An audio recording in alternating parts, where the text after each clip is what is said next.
My name is Susan Voss, and I'm the Iowa Insurance Commissioner. I've been commissioner for 8 years, but I've also been in the insurance division for almost 20. And in the entire time that I've been a regulator, one of the hottest topics we've dealt with is healthcare.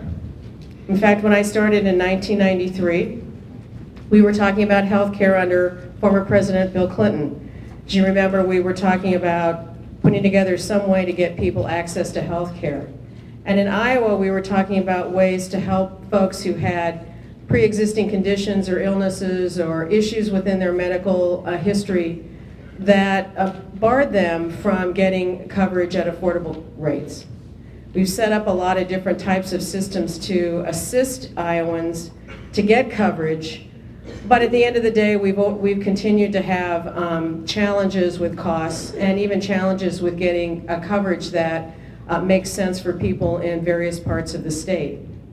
In 2010, the Affordable Care Act was passed, and I know you've read a lot about it, whether pro or con, but one of the issues that Angie and I are here to talk about is the exchanges and what's currently happening and how do we think that may benefit you on a number of levels. First of all, I want you to know that if you already have health care coverage, you are not going to lose your coverage just because the exchanges will be set up in Iowa.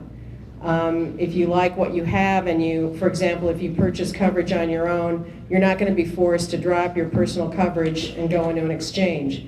But the exchanges under the law have been created to allow sort of for one-stop shopping. So people can go to one place and determine what coverage is best for them. For example, there may be people out in Iowa who actually would, based on their income and circumstances, would be eligible for Medicaid. This system will allow them to figure that out immediately and they could become Medicaid eligible.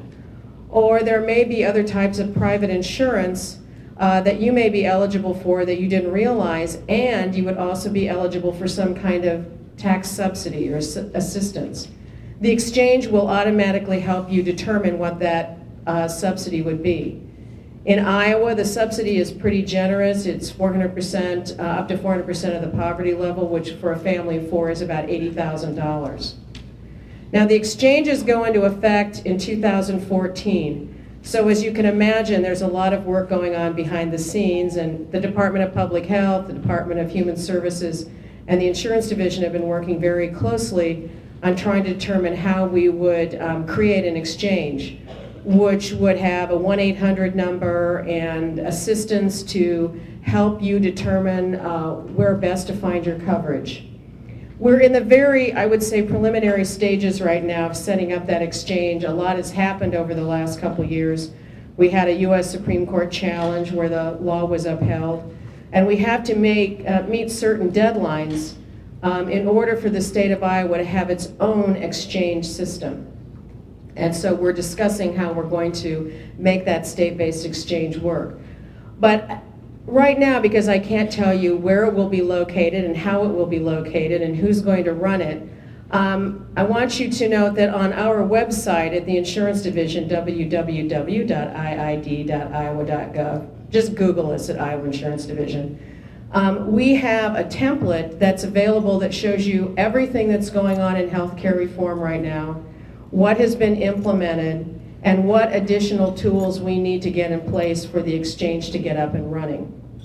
So I guess I would much rather hear your questions, and I know Angie wants to share some information, but one thing I just want to pass along is if you are purchasing your own insurance now, you are not required to drop it to go into the exchange. If you don't have coverage or your employer doesn't, this is an opportunity of a way to get coverage. And if you qualify for a tax subsidy, you can get the tax subsidy through the exchange. Now, one other part that I wanted to mention that your organization has been very active in is the issue of navigators. Under the federal law, it allows for what we call assistants or navigators to help people purchase insurance. You don't pay them a fee, they get paid through the exchange. And a law was passed last year to set up the guidelines to create these navigators. We haven't really done anything with the law yet because we really still don't know how we're going to set up the exchange.